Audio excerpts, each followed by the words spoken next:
Welcome to year 2 of A Mick, a Mook, and a Mike. Hosted by 4-time Emmy-nominated producer Frank Pace. And retired New York City firefighter, 9/11 first responder, and Vietnam vet, Billy O'Connor.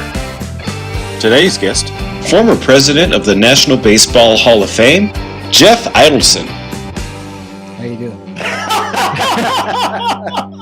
That's the way to open it, Frank. Give it the energy, baby. How you doing? Energy. Well, Sell it. I'm pretty pissed off. What are you pissed off about now? That little fuck Kyle Rittenhouse got away scot-free. I don't know. Hey, you know what? He still might be facing all kinds of charges. Oh, I'm sure he will, but I'm pissed off about it. Well, you know makes what? me I mean, a fucking 17-year-old kid crossed the state lines with a gun. He's driven by his mother, and he's acquitted on all 5 charges. Well, That's you know horse. what? That's horse shit. Well, let's say. And it's not a Republican horse shit. It's not Democratic horse shit. And I don't give a shit about what anybody says about it. This is not about Republican or Democrat. It's just about horse shit. Question. Kenosha, Wisconsin. That's what this word all went down. Yeah, they have a Right? gun culture And I'm there. going to be perfectly honest with you. I didn't follow the trial real close. You know, I really didn't.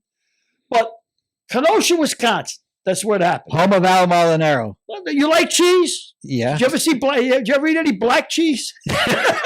You got Swiss cheese, you got this kind of cheese, you got this. There's not a lot of black cheese. But let me ask you a question. The assistant DA prosecuted the case in Kenosha, Wisconsin. How come the DA didn't prosecute the case? Was there something really important going on in Kenosha, Wisconsin? That strikes me as wouldn't you put your bet, like this is a big case, a national readout? I mean, and then wasn't there 2 mock trials that these defense lawyers did? I don't know. Where'd all the money come from? Where'd all the money come from this guy's defense? Well, the money comes from the gun lobby, of course. Did it? Of course. So they were able to do 2 mock defense, 2 mock trials. They obviously had a terrific lawyer. They got him off. Assistant DA from Kenosha, Wisconsin? Why? I mean, You know, not to sound like Derek, but I think the fix was in.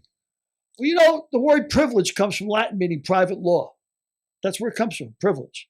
And if it was the shoe was on the other foot, if it was the guys that got killed, I don't think they would have got 2 mock trials. I don't think they would have got that kind of money to defend themselves.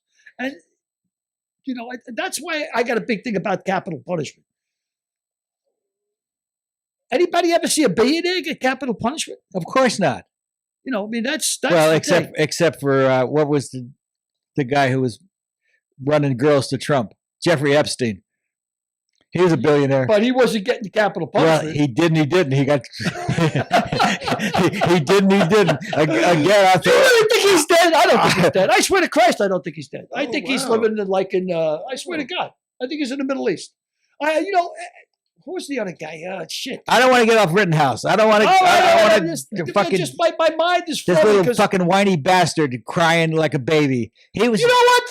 As bad as that is, and you got a right to be pissed off. Like I said, I didn't follow the case. I know we had a great defense team, and I know that the prosecutors didn't do that hard a job. And the judge was in the fix also. What about Matt Gaetz? Matt Gaetz says, big smile on his face, we're going to hire him as a congressional assistant. You know, big joke, you know. Okay, you let that kind of shit go away. How many people are dead? 2? 2 dead. 1 injured. What? And the police were culpable also. The police let him walk by him. The police were walking the other way as he was fucking shooting his gun. You know, Kenosha, Wisconsin is probably as far away from LA and New York as as Israel is from Dublin. I mean, it's just 2 different cultures, man. This is like a totally different fucking deal. I mean, it's terrible. It's terrible. But that's reality. All 5 counts. Okay.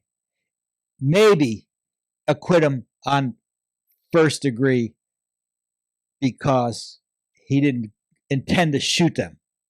So it wasn't premeditated, although my guess is it was premeditated when you cross state lines and take a gun with you to, what do you figure you're going to do with that gun?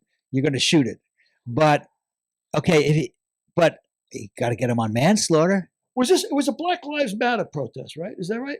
I don't remember. What was the protest? It was a Black Lives Matter protest, right? And let me ask you a question. Suppose he was black. I'll pose this question to Derek. Suppose Kyle Rittenhouse was black. Aside from the fact that his name wouldn't have been Kyle Rittenhouse, but what do you think the verdict would have been? No comment. Yeah. Well, one thing's for sure, he wouldn't have the defense team he had. That's for shit sure. Yeah. And was it an all-white jury? I don't even know. I think 10 were white and 1 were black. It was Kenosha, So Wisconsin. 10-2 then. 10-2 whatever. 12 in the jury, yeah. So 11 angry men. What was 12 angry. Was it 12 angry men? Well, 12 angry men and another angry man over here.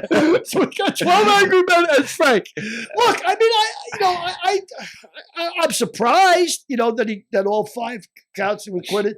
From what I'm reading, and again, I didn't follow the trial, so I'm talking through my ass, but from what I read, the prosecutor did a fucking terrible job. The prosecutor did a terrible job, and the judge was a flake. Yeah, I heard he was. Yeah, he got the right guy. I understand, but again, it's Kenosha, Wisconsin. And you imagine a jury of his peers. Yeah. Well, Derek's smiling. Yeah, Derek's smiling away, but. Well, yeah. Well, if I was Derek, I'd be pretty fucking pissed off, and I'm pretty pissed off as it is because I don't like the idea of, and it's not just black and white. It's money and no money, and it's not Republican and Democrat either. No, but it's not just black. And it's not gun rights because I believe in gun rights. I'm a supporter of gun rights. I don't think American public or the founders of the Constitution were talking about AK-47s or even could conceive of AK-47s, but a musket in every bedroom is probably not a bad idea, but still.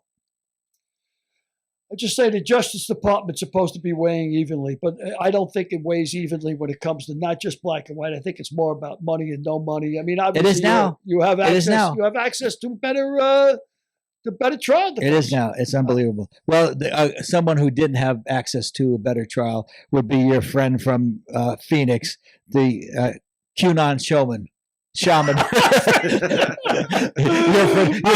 your buddy from Phoenix, the QAnon shaman. I like his outfit. I got to tell you, who got 4 years this week. I'd kill that outfit though, Frank. If I wore the horns, I'd kill that outfit.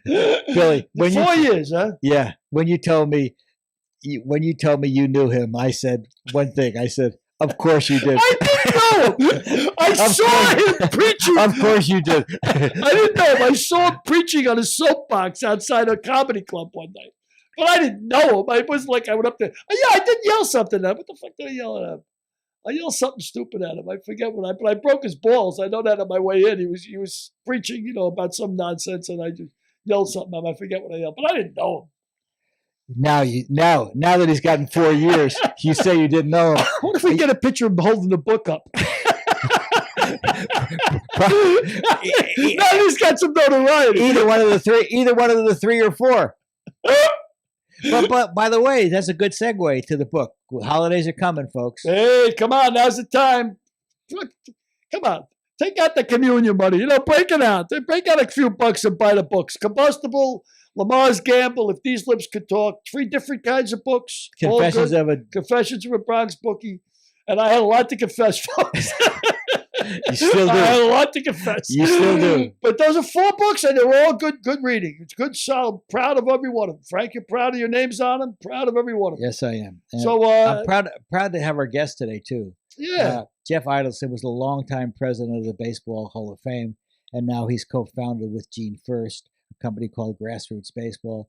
It'll be fun to listen to Jeff's what he's got to say, and he's steeped in baseball history and baseball lore. How many years was he with the Hall of Fame? 25 years? I think 25 years. And he's seen them all, huh? He's seen all of the great ones, that's for sure. So he'll be a good interview. As a matter of fact, why don't we bring him on? Yeah. We'll stop and get you so you won't be so angry. You're okay. pissed. I know you're pissed off. Pissed, but whatever. Right. He'll get it. They'll get him the way they got OJ.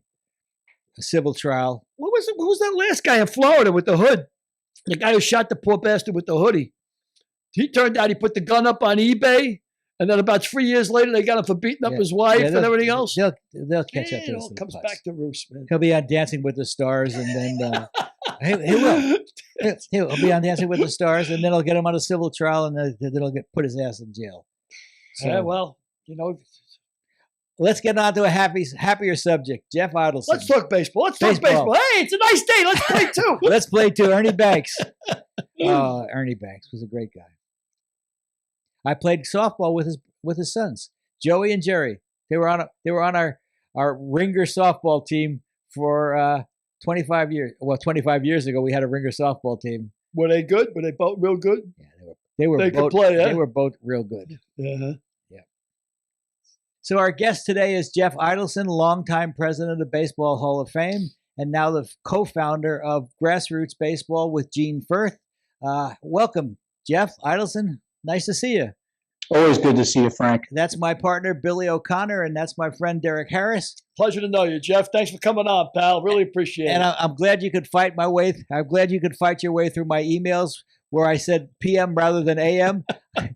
you said 11:30 PM. I'm going to be asleep by 10 PM. So I hope it's not 11 o'clock PM. So I said no, 11:30 AM. So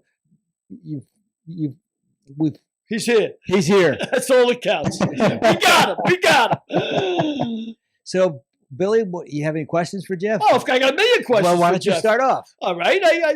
Man, you met them all. You've seen them all. I mean, you go the whole route. I mean, how many years with the Hall of Fame? 25? Yeah, 25, and then I actually went back this summer, so it turned into 26. But a long run and a lot of great memories, and a great way to live and raise kids and live in a wonderful town. Cooperstown, New York.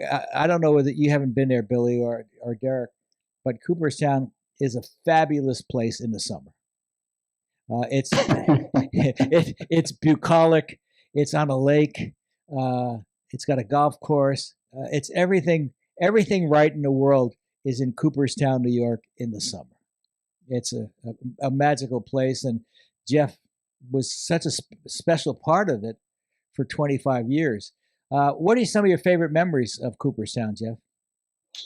Well, I think of Cooperstown itself, it's for those that haven't been there, it's like walking into a Rockwell painting. It's this beautiful village, 1,800 people. There's a traditional old school Main Street. It's central New York, so there's a lot of trees. And there the Hall of Fame sits right in the middle of Main Street, this beautiful 3-story red brick building that you don't expect to see. And then once you go in, it's everything you hoped it would be. And I wondered where I was going. Moving from New York, I'd been working for the Yankees, and there were more people on my block that I lived on in the city than lived in Cooperstown. But once I got used to it and been there a year, I realized it's where I wanted to be. The Hall of Fame is a special place, great way to raise kids. They could walk to school, I could walk to work. So if you can handle the winters, Frank, it's a really beautiful place. All right, you mentioned your time with the Yankees. Did you ever have any second thoughts in the late 90s and the early 2000s when the Yankees were winning all of those championships about having left the Yankees to go to Cooperstown to work for the Hall of Fame?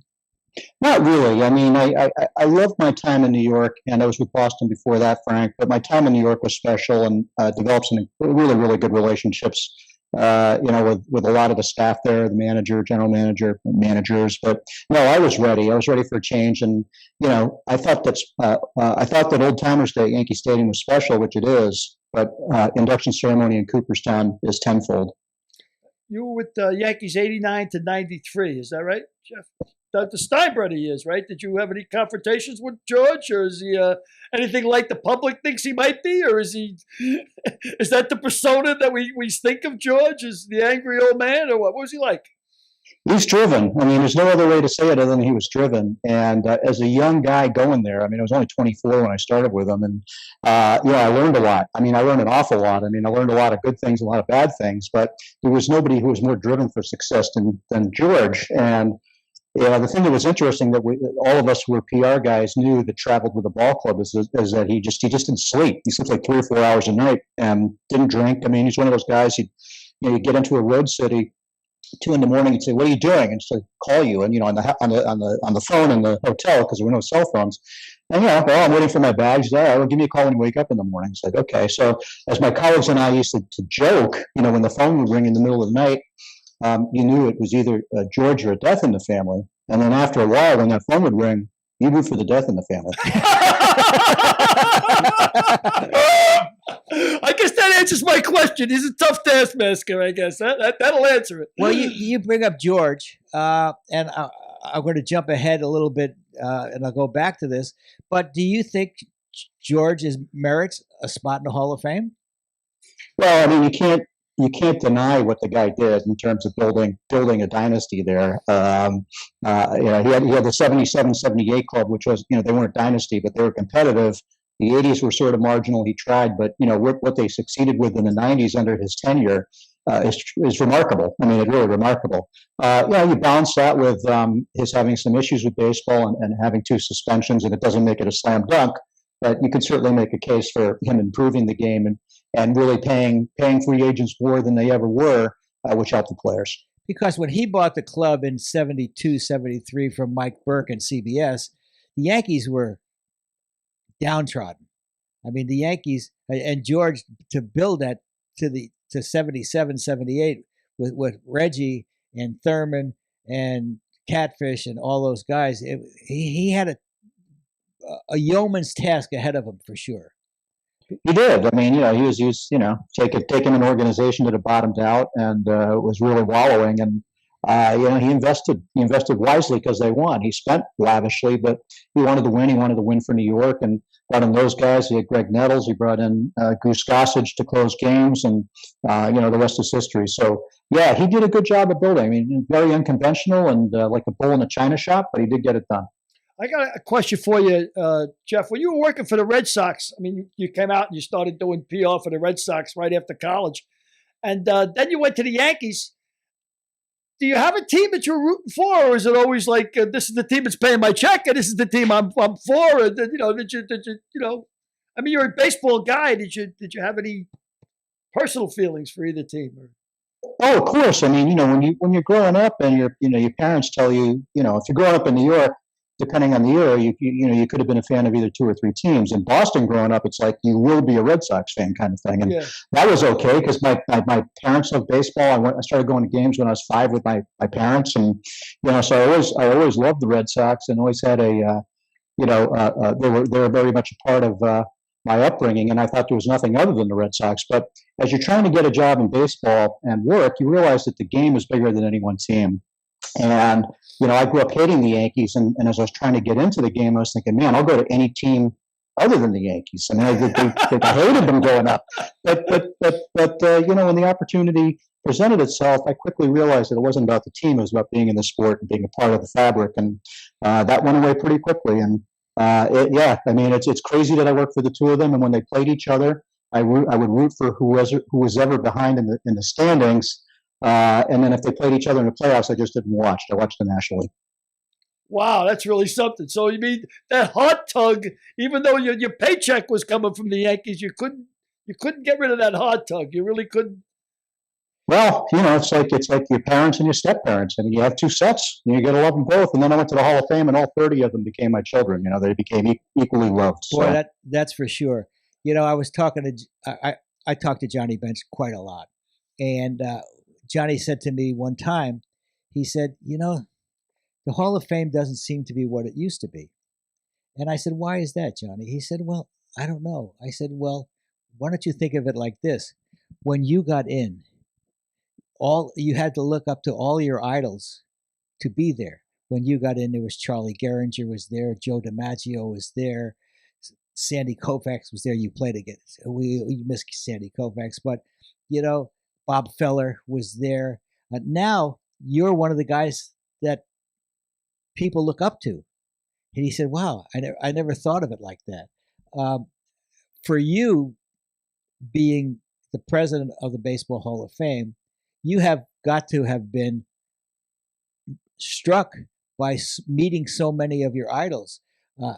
Who stands out? I'm looking at your background. I'm seeing Willie Mays for sure. Maybe Juan Marichal there. Who stands out for you? Oh, there's so many of them, Frank. Because I mean, there's no bigger fan of the game than me. Unlike anybody else, I just got lucky enough to work in the sport. And I mean, it was all of my baseball cards coming to life when I went to Cooperstown, and the opportunity to to meet Hank Aaron and understand where he came from and how he was wound. to George Brett and Robin Yount, who I truly idolized growing up, along with Hank Aaron, and they're a little more contemporary to me, but to get to spend time and become friends with them, that was big. Bob Feller was my uncle's favorite player. You mentioned Bob Rapid, and getting to meet Bob and spending a ton of time with him. All lasting memories. I mean, it's one thing when you're with a ball club, Frank, and you know this from Rod and whatnot, but you have a period that you're there 3 or 4 years, maybe 5 years if you're lucky, or 10.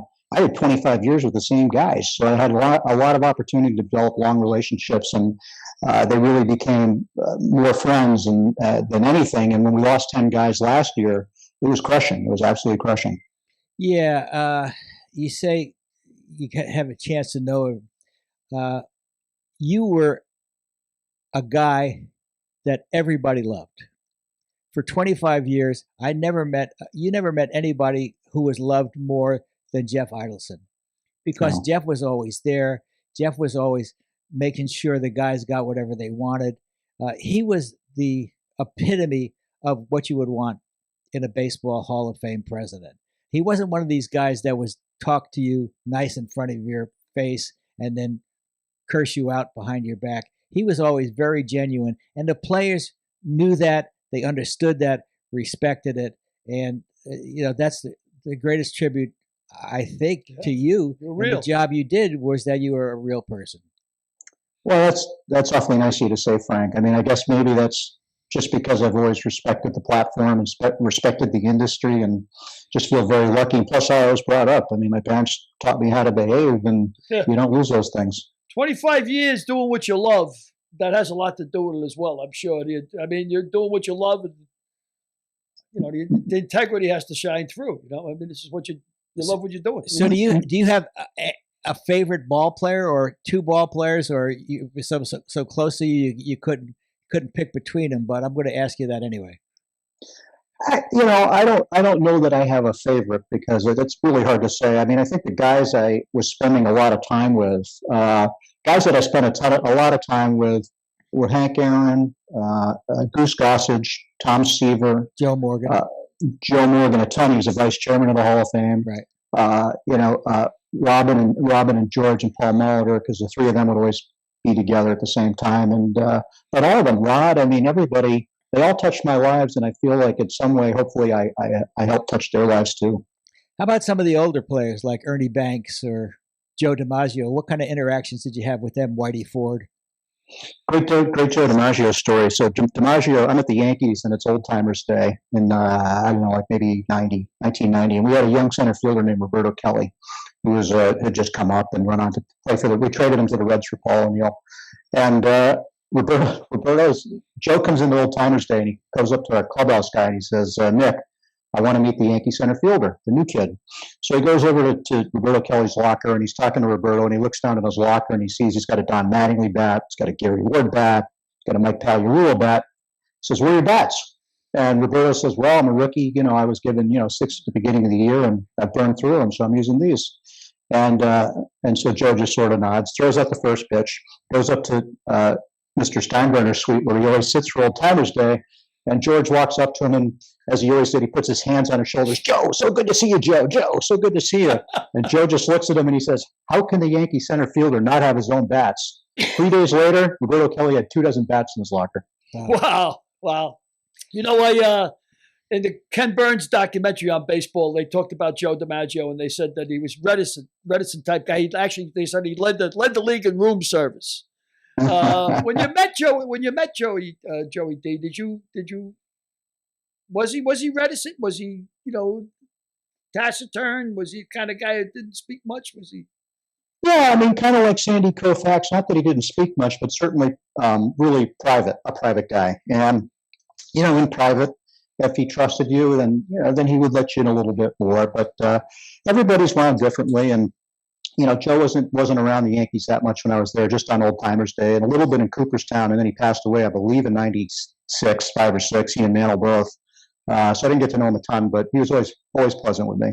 Well, on that note, was there anybody who really surprised you when you met them? I mean, these guys, of course, to me are, they're dreams. Like Willie Mays was. I lived and breathed Willie Mays for till the time I was 16 years old. I mean, I used to run to the corner, get a 5-cent newspaper just to see what Willie did for the day. Look at the box score and read it. Did he go 3 for 5?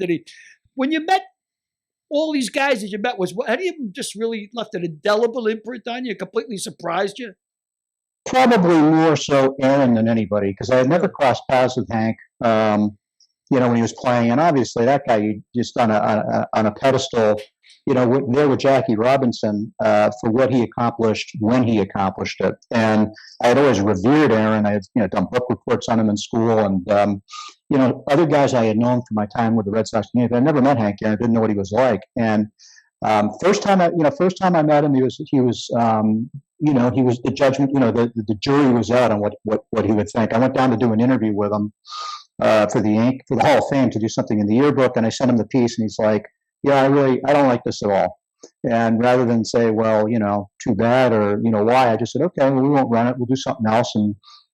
And once I respected him and understood him, our relationship was cemented. And after that, he would call me. I don't know. He'd call me 4 or 5 times every year. I mean, he'd always call me around, the football playoffs, and we talk about handicapping who was going to win in the NFL, and just developed this deep relationship with him. I spent a lot of time with he and his wife in Atlanta, and I ended up getting him to donate his entire collection to Cooperstown. So everything he has is now in the Hall of Fame, and it was a sad day for me when he passed away. Yeah, Jeff was the person that was always at World Series or All-Star games or any significant moment, anytime anything happened in baseball, and they wanted to get it donated to the Hall of Fame. Jeff was the guy they gave it to. So he was responsible for a lot of the collection that is in the Hall of Fame today. And if you haven't been to the Hall of Fame, I urge anybody and everybody to go. It's really a magnificent place. You talked about Jackie Robinson and you talked about Hank Aaron, but there's also Larry Doby, who is the most overlooked man, I think, in the history of sports, because Larry Doby really accomplished everything that that Jackie Robinson accomplished 2 months later, and he was the second black to play in the major leagues, and he was the first man to play in the major leagues for the Cleveland Indians. And why don't you talk a little about what kind of man Larry Doby was? Oh gosh, I mean, you struck it, Frank. I mean, nobody ever remembers who's number 2. They only remember who's number 1, and that's just the way society is. But 12 weeks later, here's Larry Doby, in Cleveland, breaking in, and certainly with a lot more obstacles, I would say, than Jackie. Not to take anything away from Jackie, but Jackie grew up in New York, which is a little more liberal than Cleveland at the time, and the spotlight was there. Where Larry was sort of breaking in obscurity compared to Jackie Robinson, but a fine gentleman, Larry Doby, who had a great, strong constitution. He told me a funny story, or an interesting story one time. Well, I found it interesting, and he grew up in New Jersey. When I'm forgetting, somewhere near Newark. I'm forgetting what town he was in. But he grew up in New Jersey, and he used to play, stickball as a kid in the street. And there was this one house in right center field where you didn't want to hit it over there, because if the ball went on the porch, you didn't get it back. Kind of like, in the Sandlot or whatever. Yeah. And there was a guy, and this guy would sit on the porch, this older guy. And one time Larry hit one over there. He broke the guy's window. He went over and apologized to the guy and paid him. And Larry finds out many, many years later that the guy sitting on the porch was a guy named Charlie Jameson, who played center field for the 1920 World Series Cleveland Indians about 20 years before Larry Doby did. So maybe there's some symmetry in him going to Cleveland. Larry loved his wife, Helen. He loved his wife more than any husband I knew loved their wife. And when she passed away, I've never met a man who was more heartbroken, and he died a year later from heartbreak. Well, okay, so now I'm going to throw you some names, because Jeff knows a lot of these icons a lot deeper than you would think. So how about Ernie Banks? Why don't you give us your impressions of Ernie Banks? Ernie Banks just had this great ability to pick your brain. He was a guy who was interested, and you never knew what was going to happen when he called. Always pleasant. He loved people. A lot like Buck O'Neill. He loved people, and he loved being around people and hearing about people. He's also inquisitive, and he calls me one day. I'm sitting in my office in Cooperstown, Frank, and he says, How you doing? How you doing, Jeff? I said, I'm doing good. He said, I got a question for you. I said, what's that, Ernie? He said, who's in charge of the 7 wonders of the world? I said, the 7 wonders of the world? Who's in charge of that? So I'm like talking to him and trying to figure out where he's going. And meanwhile, I'm doing what we all do nowadays. I'm Googling, 7 wonders of the world. Is it fictitious? I mean, I know we've all heard of it, but what is it? And so I find out. I'm like looking, and I said, "So, Ernie, why do you care?" I'm like, well, "What's the point?" He goes, "Well, I heard they're redoing the list, and Wrigley Field belongs on the list." That's the enthusiasm, though. First thing you think of, you hear Ernie Banks, "Let's play too." I mean, that's the quote, right? That's Ernie Banks. Was he that exuberant about life in general? I mean, you told me he's super inquisitive. Very much so. I mean, he really cared about people. He really was interested in hearing other people's stories. He was one of those guys that he just had a very much a zest for life, as vibrant as any ball player I know. He really was that way. How about Stan Musial? Stan was great. He was more about comedy. I mean, Stan was always about trying to do something funny. I mean, just like quirky stuff. We had this touring exhibition, Frank, you remember, called Baseball's America, which toured the country for 8 years. We were at the LA County History Museum out your way back in 2002. And we go to Washington, and we're at the Smithsonian American Museum of Natural History. We have this big dinner with like 40 Hall of Famers there the night before, and Stan's all excited. He's doing magic tricks at the table, these funny little magic tricks. And he has this thing with flash paper where you light it and it's a big flame and then it disappears. And unfortunately, it didn't disappear. It lands on the tablecloth, and all of a sudden the tablecloth's on fire. There's like 8 Hall of Famers around. Thinking, this is great, They're pounding out the table. That is Stan Musial. One day we were at a Veterans Committee meeting. We're sitting in the Veterans Committee, and we're all in this room. It's very quiet, and I hear this like ringing, and I'm like, man, I'm way too young to have ringing in my ears, I think. And then I'm like walking around the room, I'm like looking for this ringing sound. And Musial's got a suitcase with him because he's leaving like straight from the airport, and he's not going back to his room. And his suitcase is ringing, and he opens it up, and he's got one of those old school alarm clocks in there. It's just like he traveled with. I'm like, you turned it off. Yeah, I was fortunate enough to be Jeff Idelson for one day when we were in Atlantic City. We were doing a 3,000 hit show, and we had to go back to the airport. I think it was in Philadelphia. This is you and Rod? Me and Rod. Uh-huh. And I was sitting in the car with Stan Musial, Tony Gwynn, and Rod Carew, and they were just talking hitting, and it was the most magnificent conversation. Wow. I didn't say a word because there was nothing I could say. I could just be all ears, and I imagine Jeff was like that too. But I remember Stan playing the harmonica.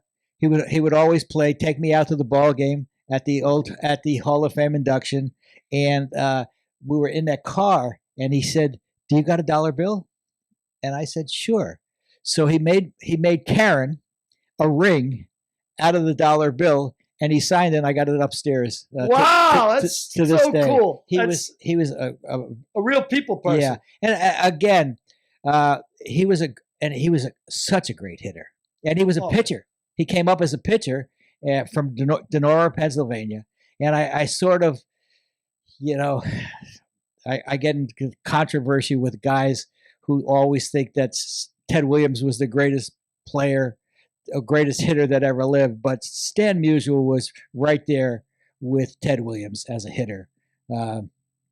He was a great, great man. I remember in that Ken Burns documentary, they said something about Musial that he hit the same against lefties and righties. He hit exactly. Yeah, I think it was 338 batting average against lefties and a 338 batting average against righties. And Holman on the road too, I believe is his. Holman on the road as well. Yeah, same number of hits. Yeah, why don't you tell us about Ted Williams?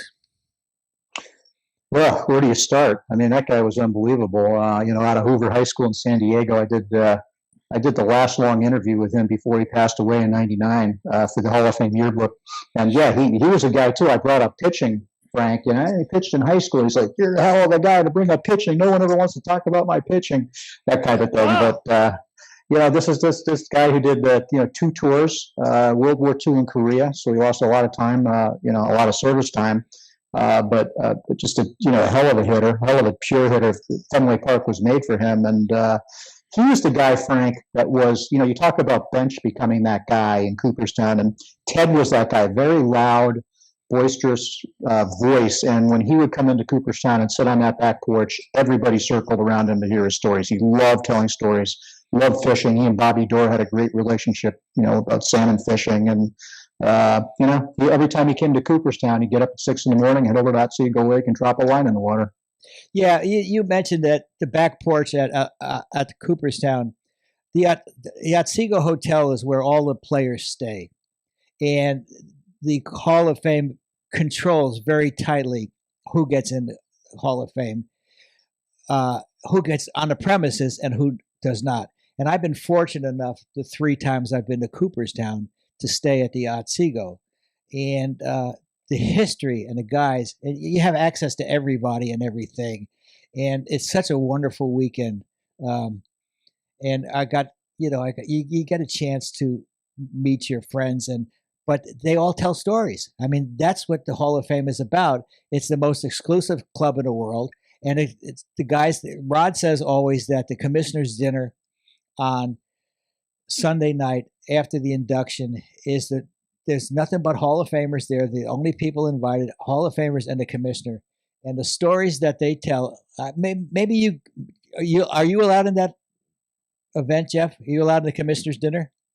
On Sunday? Oh yeah, I went to 25. Well, no, I went to 12 of them. Well, yeah. why don't you tell us about the commissioner's dinner rather than me telling secondhand what goes on with the dinner? Because the guys, and I'll just preface this, but the guys all break up. The home run hitters are together. The pitchers are together. Oh, is that right? Well, they just sort of they just gravitate. They gravitate. The singles hitters are together. Wow. The guys that won batting titles together. But why don't you tell us a little about the commissioner's dinner, Jeff? Yeah, well, you just explained it, Frank. It's basically it's after the Sunday induction when the guys formally get their plaque and it goes up on the wall after dinner. Or after that ceremony, we do the big group picture of all the Hall of Famers on the back lawn. The Hall of Famer wives and significant others, they have a picture as well, and then each has its own dinner. The Hall of Famers have one dinner, and the wives have another dinner, and it's basically limited to them and Commissioner and myself, and now Josh Rawitz, who's taken over. But yeah, it's the type of thing where I just go in and I wait and see where there's an empty seat. I wait and see where there's an empty seat. It's like they have their little niches, as you said, Frank. You get the home run hitters, and you get the infielders hitters. And Morgan used to wonder why he couldn't be at the home run hitters table since he had the all-time record until Sandberg came along and Jeff Kett came along for most home runs by a second baseman. And it's like, well, you're not really a punch and Judy guy, but you are a middle infielder. Go to the middle infielders table, that kind of thing. Pitchers had their table. The wine drinkers had their table. I generally sat with whoever was left over, which is not bad. Not bad at all. Not bad. So my guess is I'm told that Seaver was at the pitcher's dinner and was always bring a couple of bottles of Tom Seaver vintage wine to the table. Is that true? Yeah, Tom loved pouring his wine, and he had that. He still has that great vineyard up in Calistoga where he does a Cabernet. He does GTS Vineyards, George Thomas Seaver, and the Nancy's Fancy, which is named after his wife Nancy. But he always brought wine to the table, and all these guys became wine guys. I mean, I remember, when Yount and Brett went in, it was great because they were beer drinkers, and my dinner tabs were a lot cheaper than after they became wine drinkers. So, what are some of the tables that you were found a seat at? I generally was at table with Rob and Bud before that, and then guys like Doug Harvey or Whitey Ford, and guys who sort of were Al Kaline. That the table selection became a younger man's game, and I ended up more with the veteran guys. Well, Kaline was a special guy also. He was a great golfer. He spent 19 years with the Detroit Tigers. I think 19 years. He won an American League batting title at 22. If I'm wrong with these dates, correct me, but they always would play. A preamble to the Hall of Fame was a golf tournament that was held right there on the premises. And one day I got to play in a fivesome with Rod Carew, Steve Carlton, Johnny Bench, and Al Kaline. Wow. That was a great day. And we got to one hole, and Johnny said, "Wait until we get on the fairway. I'll show you guys something." And he hit a 50-yard drive on a hole, and they have a plaque there to mark the spot where it landed. Wow. They were great guys and great memories. Who else What about Whitey Ford? What can you tell us about Whitey Ford? Well, Whitey had a really close relationship with, and funny story with Whitey. I mean, his a lot of funny stories with Whitey, but he was tight with Mantle and Billy Martin and Cleve Ford, and he ran with that group. And one day, Frank, we're sitting around and we're in Cooperstown. We're putting together a list of guys who may have been overlooked for an old timers ballot, guys from long ago. And I'm in a room with Whitey, Monty Irvin, Feller, Musial, that generation of players, Robin Roberts, and I'm sitting next to Whitey, who's got his 2 fingers of vodka at the table, and we're sitting there and going through this list, and Spud Chandler comes up, and I don't know if you know who Spud Chandler is, but he had Meteor. No, that was Happy Chandler. Oh, Happy Chandler. Spud Chandler was a pitcher for the Yankees. Chandler was a pitcher for the Yankees who had a short but meteoric career. He pitched in the 30s, and he retired with like a 718 winning percentage. And Whitey Ford, Whitey had a 695 winning percentage. So it wasn't that different. So I turned to Whitey and I whispered to him, and I said, Whitey, how is it that Spud Chandler, how is it that you're in the Hall of Fame? You're sitting here in the Hall of Fame, Whitey, and this poor guy, Spud Chandler, who's obviously a markedly better pitcher than you ever were, is on the outside looking in. And he doesn't miss a beat. He takes a sip of his vodka. He looks at me and says, Jeff, he didn't have to go out drinking with Billy and Mickey every night. Yeah, that's quite a handicap right there. How about Mickey Mantle? What do you got a Mickey story? Not really, because Mickey died in '95. He wasn't really coming to Old Timers Day that much at that point because he was pretty sick with the liver disease that he had. And I just, in terms of like revered and star power and what he stood for, obviously was huge. Even with Dimaggio around and all those great Yankees, Mantle was still beloved by all. And through my grassroots baseball work with Gene.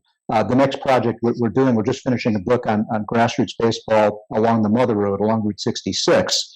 And Mantle grew up in Commerce, Oklahoma, as we know, which is right on Route 66. And getting to spend about a week in Commerce and really understand the environment he came from. We have a picture of his childhood home with the current baseball team in front of it as a salute. Really gave me an understanding of just how poor of a background he came from. It was coal and zinc mining where he lived, and gives you an idea of what he overcame and how he persevered to be the player that he was. Yeah, we're going to get to grassroots baseball in a little bit because we're going to play a 1-minute video on grassroots baseball, which Jeff's doing now. But we're pursuing the Hall of Fame because we got a bunch of areas to go to on the Hall of Fame. How about the first 100% vote getter in Hall of Fame history, Mariano Rivera? We surprised that the Hall of Fame has now gotten to the writers will vote somebody in 100%, or the fact is that they probably should have been voting. Somebody should have been getting 100% of the vote years ago. But what's your take on that? Well, you know that, Frank. I mean, 'cause my impression is I was surprised because it's hard to get, 300, 400, or 500 people to agree on something, let alone 4 or 5. I mean, the 4 of us could sit around and argue whether we're really doing a Zoomcast or not and make arguments.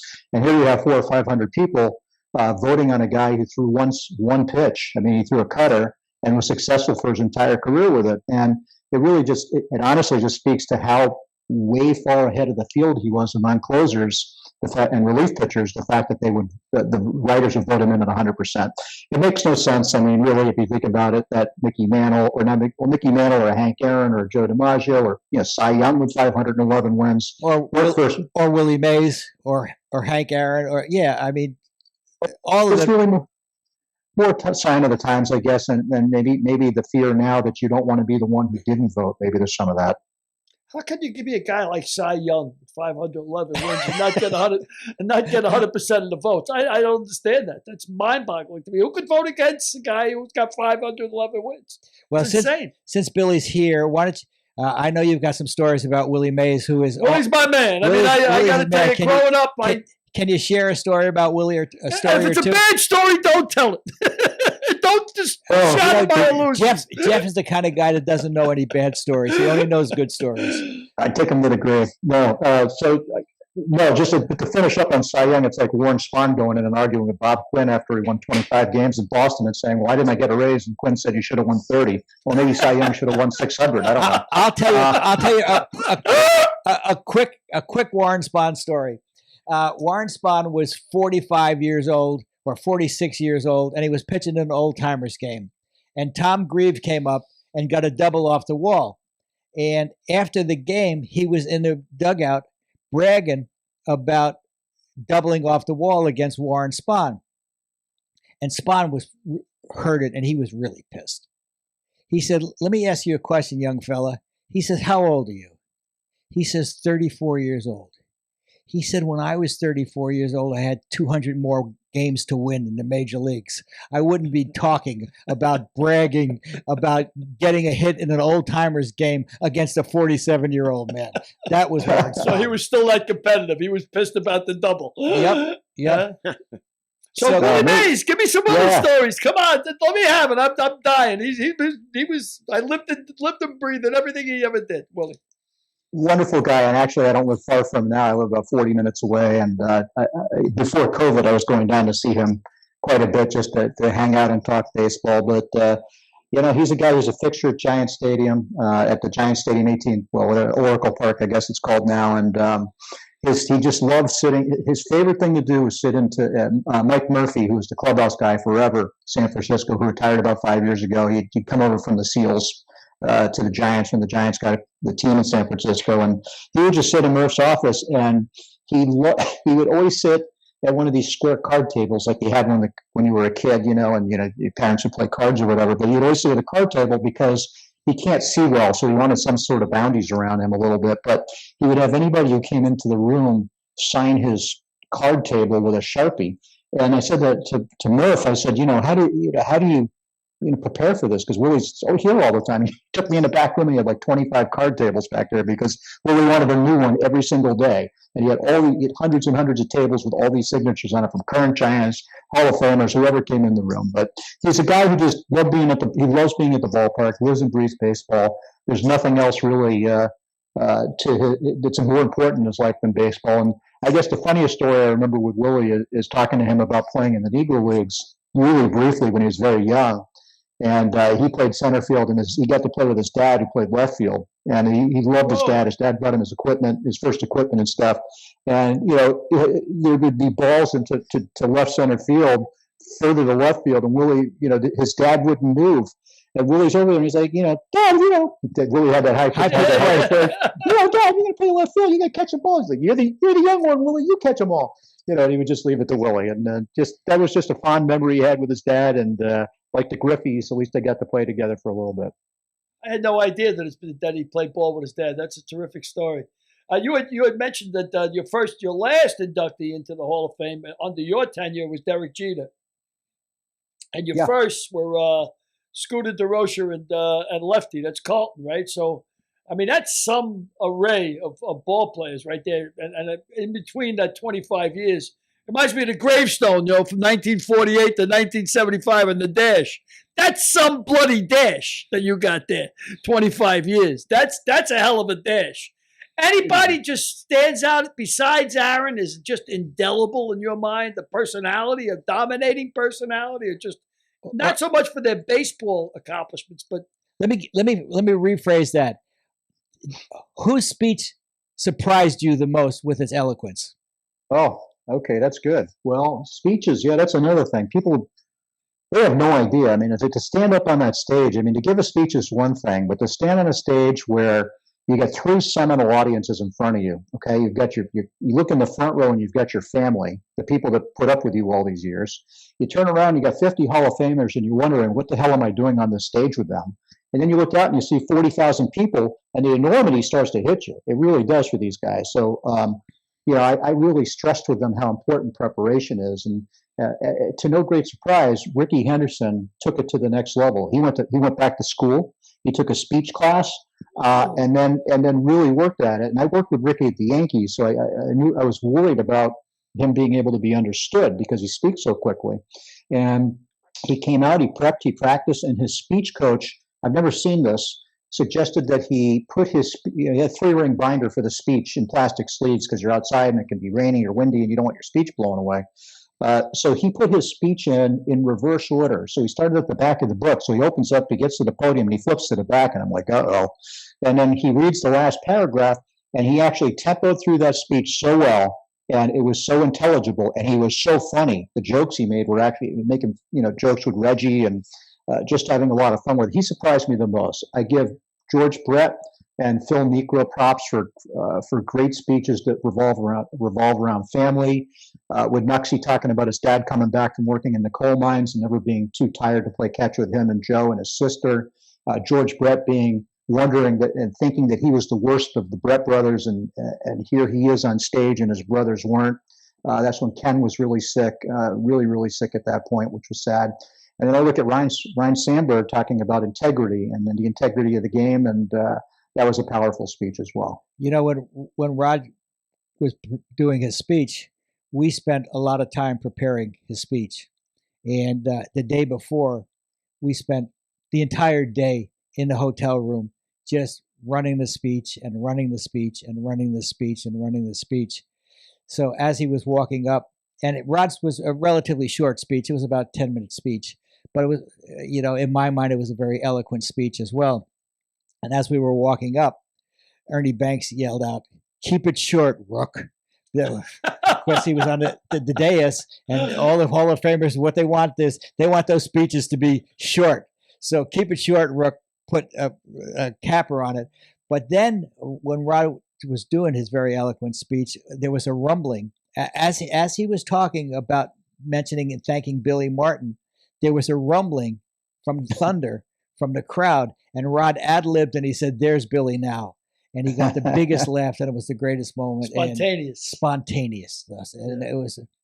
I'm glad you said that about Ricky Henderson, because I haven't met anybody, but I ran into Ricky Henderson at a basketball All-Star game in Phoenix. My son was crazy for basketball, and I always heard that Ricky Henderson was like a temperamental type of guy, the sweetest guy in the world. I just said to him, "Ricky, can you give an autograph to a New York kid?" He said, "New York kid, I'm buying him ice cream." That's what he's with the Yankees. He must have bought 20 kids ice cream. One of the sweetest guys in the world. I couldn't believe how affable he was. Yeah, we had another great story that's along that line is we had a kid out of Cooperstown's tiny. I mean, and they got a short baseball season because winter goes until almost May. They play like 15 games. We had a kid actually get drafted as a catcher. A kid named Phil Pohl, Pohl. He went to Clemson. He was a 2-time academic All-American. Then he got drafted by the A's. And he was up, when he got drafted by the A's, that was a big deal for Cooperstown. And this kid's just solid, man. I said to Rick, I talked to Ricky in spring training. He spends a lot of time in minor league camp. I'm like, look, we got this kid from Cooperstown. It'd be great if you could say hello to him. And every spring, and after the first time, I get a call from Phil saying Ricky came over, gave me words of encouragement. He remembered, and that's how he is. That's how he's wound. So, Jeff, I'm going to put you on the spot now. What's your position regarding Bonds and Clemens being in the Hall of Fame? Tough one. I mean, it's really tough. I guess if the cloud of steroids over the two of them is unfortunate. Both of those guys are, arguably among the game's all-time greats, and without a doubt would have a plaque in Cooperstown if there weren't the conversation of steroids. And I think that it's going to be tough. I don't see the voters voting him in. They're both on the ballot for the last time this year, and I'd be stunned if either of them made up that many votes. But as you know, Frank, that building in Cooperstown is a Hall of Fame and a museum, and both of those guys' complete stories as players is part of the museum experience because of how indelible their contributions were as players. The Hall of Fame's a celebratory part, and that's where the gold, the seal of approval comes. And I just know the voters, by and large, a majority of them, as the public do, don't have an interest in seeing, guys that potentially have that cloud of steroid voted in. You could argue some guys are already in that use steroids. It's hard to know. And I think from the American public standpoint, American public doesn't care about steroids. It doesn't affect their lives. But what they don't like are people who cheat to break records. And when you look at Bonds and Clemens juxtaposed against other players who might have used steroids, they stand out because they were record breakers. As do McGuire and Palmeiro. Mm-hmm, exactly. So I'll ask another question about with gambling. taking such a predominant role in baseball today and baseball embracing gambling. What do you think about Shoeless Joe Jackson and Pete Rose taking their rightful place in the Hall of Fame? Well, I know how you feel because you just said rightful. From my standpoint, I have a serious problem with Rose being in the Hall of Fame, and I mean, look, I love Pete Rose as a player, no doubt about it. But the rules were very explicit, very clear about gambling, and he chose to break them, and he chose to, and he didn't hide it. Oh, well, he did hide it, and then he didn't hide it. So, this is a guy who gambled as a manager. He had inside information to be able to make determinations. And then there was the argument, well, he only bet on his team to win. Well, of course, would you bet on your team to lose? By not betting, you're saying your team's going to lose. And, I'm all about forgiveness. And he had plenty of opportunity to forgive. And instead of forgiving, he chose to capitalize on the gambling. And I don't fault him. It's like any kind of addiction. I know addicts. I know people who are drug addicts, alcohol addicts, gambling addicts. It's an addiction. By the way, Billy's all of those. Billy was a gambling addict. He was a drug addict, and he was a drinking addict. And he's purged himself of all of those. An avalanche of vices, just an avalanche. And the only thing I can't resist is temptation. That's the only thing I can't resist. So I mean, I love Pete Rose, but to take the rules and put them in, put it in your face. Fair. Why should he get a plaque in Cooperstown? Yes, but he was never going to be voted in as a manager. He was going to be voted in as a player. And when he was gambling, again, this is just me. You have a hall museum where the all-time hit leader isn't in, the all-time Cy Young leader isn't in, the all-time home run leader isn't in. It's casts a pall over the Hall of Fame, a slight bit. It doesn't change anything other guys did. The accomplishments that other guys did, it just sort of leaves me with a little bit of I don't want to say a bad taste in my mouth, because I don't think McGwire deserves to be in. Or, well, yeah, but you can't make that judgment, right? I mean, you can't make the judgment. And better people than me are making a judgment, and I guess I agree with the people who are making a judgment. So yeah, it's fair. It makes it uncomfortable. I mean, do you think I wanted to sit there for 25 years and defend, the all-time home run leader, hits leader, and Cy Young leader not being in, or however long it was? That's not easy. I mean, it would be great if it were a different world. But the Hall of Fame put stipulations on being a Hall of Famer. Just one more question. How about the all-time umpiring leader? Do you think he's going to get in?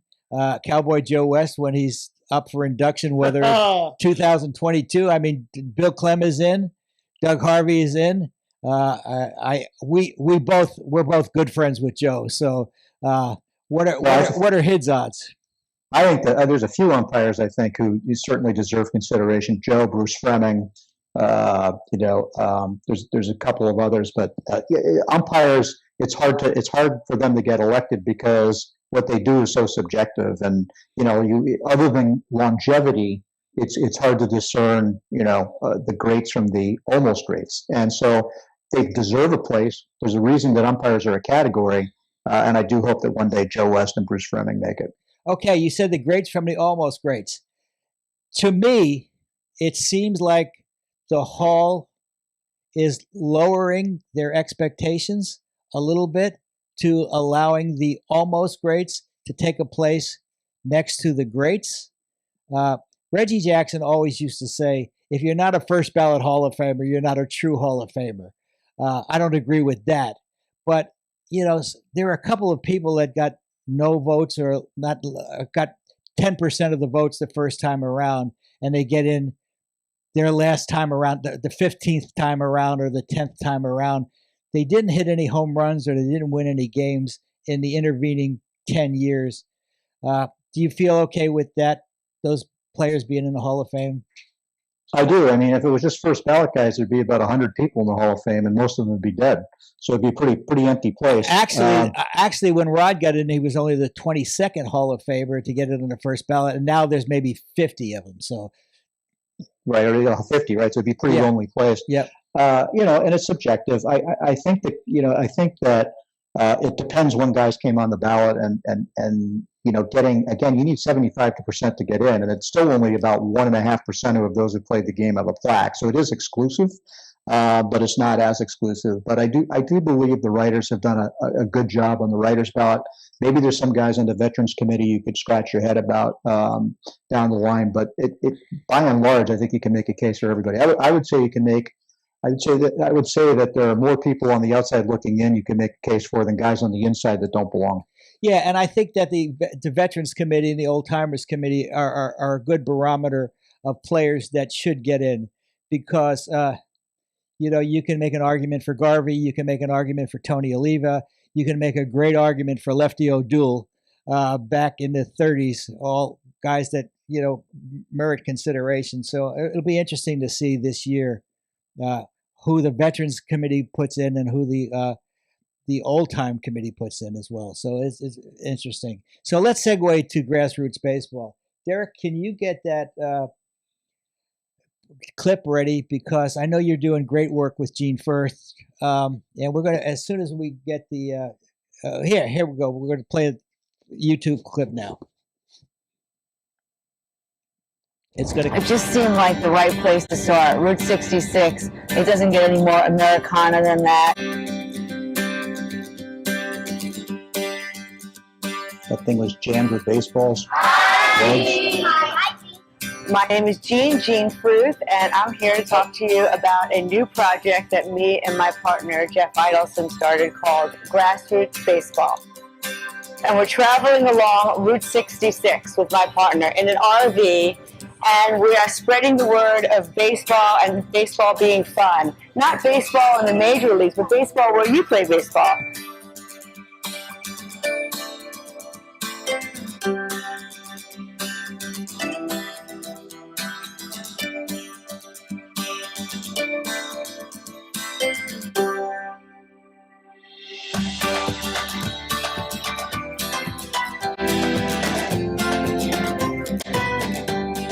Yes. So why don't you tell us a little about grassroots baseball, Jeff?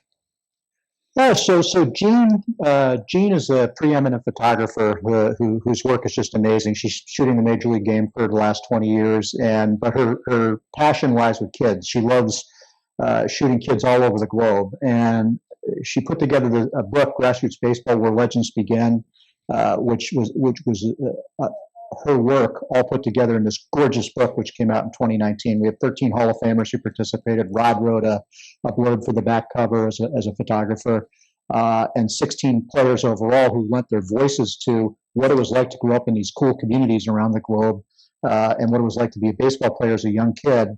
Guys like Nolan Ryan, Pudge Rodriguez, Vladdy Guerrero, Whitey Ford, Wade Boggs, Ricky Henderson, Ichiro's in it, Fernando's in it, and they all wanted to participate in this book, and just as a give back to their communities. And the book did so well, and we had so much success putting it together that we decided we wanted to turn it into a not-for-profit. So as I was leaving the Hall of Fame, we developed this program called Grassroots Baseball, which is promoting the amateur game and giving back in underprivileged communities to help try to grow the game.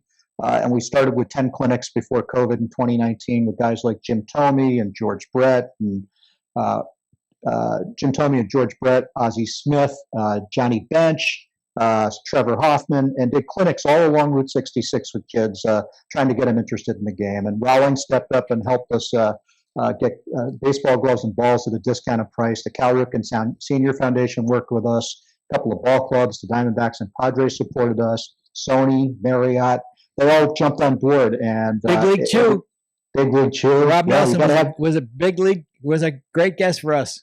Ellie's great. And so this program has taken off and done really well. And a second book, Grassroots Baseball Route 66, will come out in the spring. And we look forward to taking it to outside of the country, perhaps, as things start to get better here. I noticed that Goose Gossage was one of the spokesmen for Big League Chew for the book. Did you first meet Goose? Goose was part of your first induction class. Is that true? Goose I date back to because he was at the Yankees when I was there on a second tour, with us before he went to the Mariners in Japan. But then, he was, as president, he was my the first guy I inducted, which was great because I worked with him. Yeah, and that gave you a certain kinship to Goose that brought him into grassroots baseball? Yeah, I mean, the great thing is he came back to the Yankees, and the first road trip we had was in Oakland, and we were staying downtown Oakland, which is was pretty rough and tumble back then. And I'm like I don't care. I mean, so I'm taking the BART to the ballpark. I'm not taking the bus, and I'm in the lobby, and Goose, I introduced myself. He had just come over. He said, "Where are you going?" I said, "I'm taking the subway to the ballpark." He's like, "Can I go with you?" It's like, "Yeah." So we developed a friendship right away, and he's the only ball player I've worked with that took a subway with me to the ballpark. And what's the, is it grassrootsbaseball.org? Grassrootsbaseball.org. We're on Instagram at Grassroots Baseball, Twitter and Facebook, and lots of great photos and great stories really about helping kids. And as we all know, Frank, you know this well, baseball and sports in general are great for kids. It teaches them to be on time. It teaches them about healthy living, about respecting teammates. So we're not only about giving kids opportunity, but helping them understand how it can help them survive and succeed in life. And do you think you'll continue doing this for the next 10 years? Oh, I love it. Gene and I have a phenomenal program. We're looking to grow it and expand upon it. And we want to make a difference. We want kids to have an opportunity, and we think we can start to peck away at that. I think baseball, like you talk about reviving baseball in the inner cities and everything, teaching kids more about baseball. It is a metaphor for life. You teach how to win and lose, how to compete, how to beat. I think growing up in the streets, we learned that. Even playing stickball, how to win, how to lose, how to compete, and I think it's great. Well, it is, and it's the failure rate in baseball is high. If you're failing 7 or 8 times out of 10 when you're hitting, you learn to accept failure. And life is full of failure. Life is about overcoming adversity in a lot of ways. So baseball is a great way to get that started as a young age. Speaking of a young age, you got your start pitching peanuts, pretty much, did you? In Boston, that was your start, wasn't it? At Fenway, it was nothing better. The great thing about it was that we were done in the 6th inning, which means after cashing out, I got to watch the last 2 frames. You should be a story on DreamWorks or something. I mean, talk about living a dream. Going from there to the Hall of Fame for pitching peanuts. That's a hell of a story. Wow. Crazy. Absolutely crazy. But I've always done what I loved. And as we said, as I tell interns, I've never once woken up and said, "Oh no, I have to go to work today." Yeah. Never. Well, who do we talk to that recently? Oh, with Shelley Jensen. We talked the director Shelley Jensen. Doing what you love. Doing what you love, and that's what you have to set out to do. We talked to Andy Strasberg, who was a previous guest when he was with Andy's an old friend from White Plains. He always wanted to work for a baseball club from the time he was 10 or 11 years old, a young kid. When did you decide you wanted to be in baseball, make a career out of it? Well, early. I mean, I knew I wanted to be involved in it. I mean, first you think you can play, and then you realize you can't play like most people. But I grew up reading the Boston Globe, delivering the Boston Globe, and all the. I adored sports writers. They brought me the game. I listened to the games on the radio. So I wanted to. If I wasn't going to play, I thought maybe I want to be a broadcaster. I want to be a writer. And then I got a break to intern in PR right out of college, and realized that servicing the media was really, really great, and I love that too. And helping those men and women. Where'd you intern? With the Red Sox. Oh, okay. Right out of school, and then they hired me shortly thereafter. So when you interned with the Red Sox, you obviously knew our friend, a friend of a Mick, a Mook, and a Mike, Leslie Visser. Oh yeah, met Leslie Visser, and of course Tim Mead, who's in Southern California, who's the Angels PR guy. Yep. And then, of course, Leslie Visser, because she's married to Dick Stockton, too. I want to ask you if you have any Leslie Visser stories. I don't. So, Billy, you have any final questions? Just a real quick one. I when I was looking at the research here, especially with grassroots baseball, talk about the Japanese baseball, the fixation in Japan with baseball, and then Puerto Rican baseball. And then I made a note about Curacao. Little League, Curacao baseball. What is that all about? I never even thought about the ABC Islands and thinking about baseball. Curaçao's the untapped mine. That's like your Bitcoin. That's where you want to go next, or whatever people invest in. But you look at Curacao as a Bitcoin, Billy. I don't know anything about Bitcoin. Throwing a dice. I don't know. So Curacao, really, it blew me away. Yeah, but when you look at that, that's a tiny island with just 150,000 residents. It's tiny. They've had 17 players go to the major leagues, And guys like Hensley Mullins was the first, of course, who I was with the Yankees. He came up, and then you got Andrew Jones and Ozzie Albies, and Wow. Canley Jansen, Andrelton Simmons. I mean, a treasure trove of baseball comes off that island. It's impressive. Yeah, well, that's like the old saying, when they're all hitters. All hitters are pitchers. And somebody asked somebody, why are you guys hitters? And they said, because you can't walk off the island. So we're not looking for walks. We gotta be hitters or pitchers. I actually put 3 question marks after Curacao baseball. I said, Japan, Puerto Rico. I get it, Curacao, bing, bing, blew me away. Because I've been there. I've been to Curacao, and like you said, it's a tiny little island. It's so Jeff. Now we're going to ask you questions, and we're going to change them just a little bit. So, what baseball book are you reading currently? I just got done reading a book about the 1918 World Series and the Spanish flu. Whoa! That which was pretty interesting. That was my pandemic reading. I don't know what's next. Okay. What was? Oh, the 1919 baseball scare was the Black Sox scandal. I've seen pictures from 1918. People in masks at the ballpark. It was incredible to me. It was. I mean, it's baseball persevered. The Red Sox ended up winning the World Series, and then all those guys went off to help our country. With what was going on with World War I, and then all the you learn with COVID now, it's like when people are in groups, that's when they get sick, and that's what it all happened in the military. The military just got decimated because they were all together and breathing the same air. Wow. What baseball movie would you like to see one more time before you died? Before I died? No, hopefully I'm not going to die for a while, but I did watch 42 again last night. I can't get enough of that. I just think it's really well done, the film that Thomas Tull did. I love A League of Their Own. Maybe A League of Their Own. Maybe before I go, I'll be closing the door to the coffin. I'll be watching that. What's your favorite baseball song? Favorite baseball song. Well, I could say my favorite baseball song is the national anthem, like Rod, because that means I'm going to get 2 hits every day. I think Rod said that his favorite baseball song was national anthem because he knew he would get 3 or 4 hits that day. That's funny. And lastly, but not leastly, how would Jeff Idelson like to be remembered? I'd like to be remembered as as much a fan of the game as anybody else, and someone who tried to use the positions they had and the access they had to maybe open up a little bit more of the minds and imaginations of others to learn more about some of the greats of the game and give them that exposure they wouldn't have otherwise had. Well, you've been a great guest. That's a great answer. You've given us insight into a lot of Hall of Famers that we otherwise wouldn't had. So thank you for that. Thank you for the work you've done with the Hall of Fame. Thank you and Gene Fruth for the work you're continuing to do with Grassroots Baseball. You've been a terrific guest, Jeff, and thank you so much for being a part of A Mick, a Mook, and a Mike. Thank you, Jeff. Well, you will be remembered. You'll be remembered here too, pal. Thanks, very pleasure meeting you. You were terrific. Great to see you. Thank you all. Thanks, Frank. So again, great. We've done it. Yeah, terrific. I mean, shining the light on some people like Ricky Henderson and, the kind of guy he was. Imagine going back to school because he thought so much of the honor of being in the Hall of Fame just to make sure that his address was done right.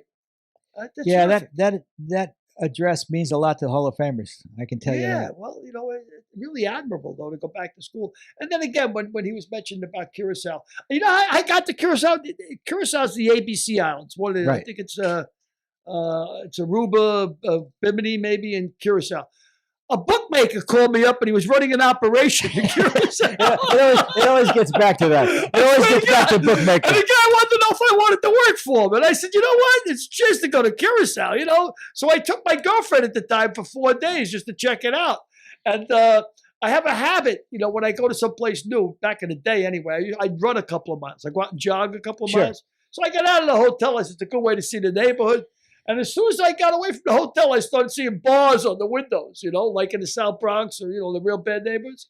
And I said, well, this may be a little shaky, around here. and it was a very poor island. So it really surprised me that that so many great ball players come out. Well, you can't walk off the island. No, you can't. The only way off it is you got to hit. You got to hit your way off the island. He was a great guest, Frank. You did it again. Great job. So I'm going to bring back something this week in history.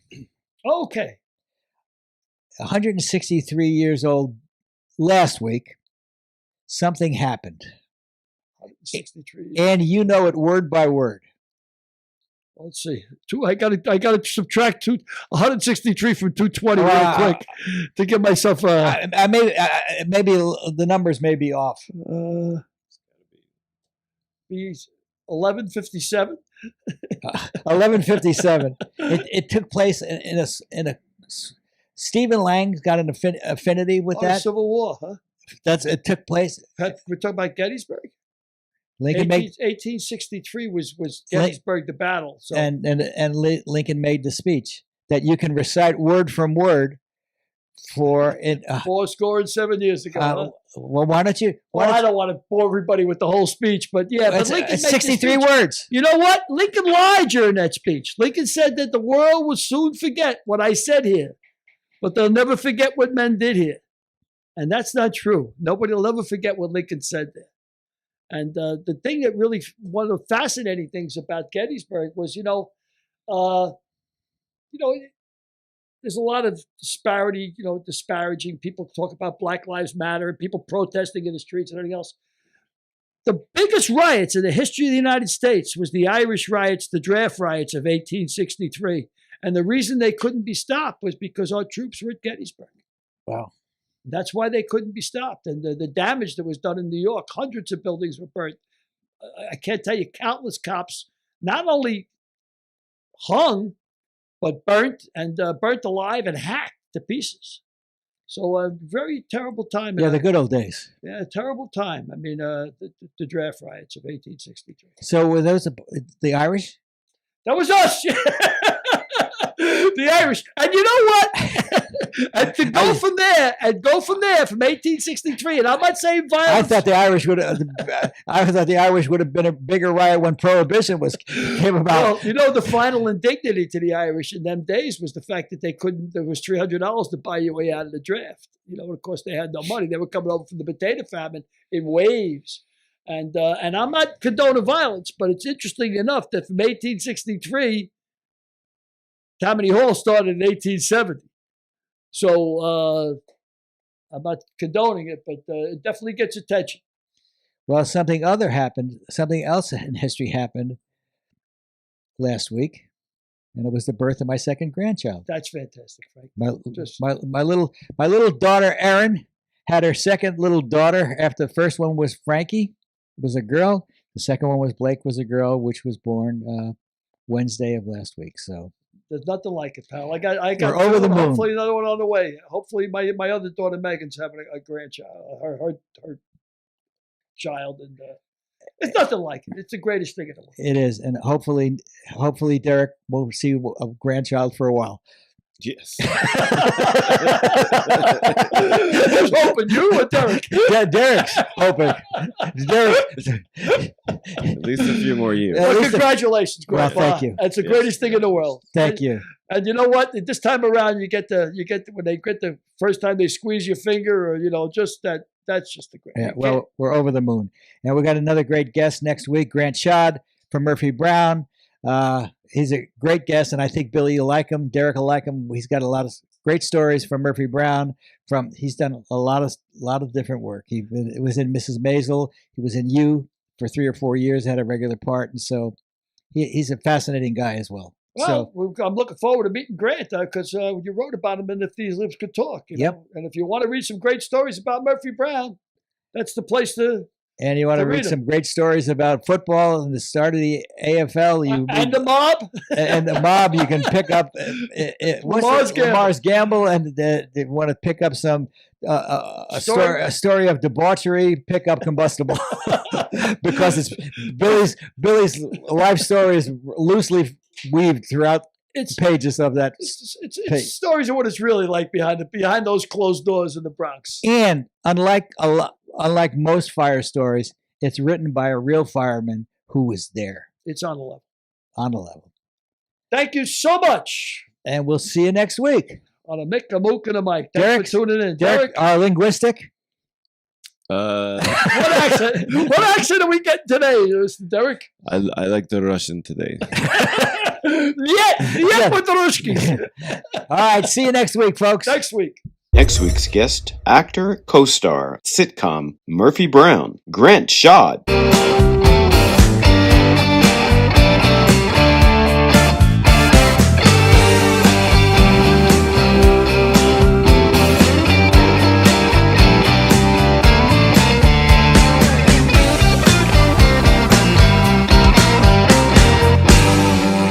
We'll see you next week.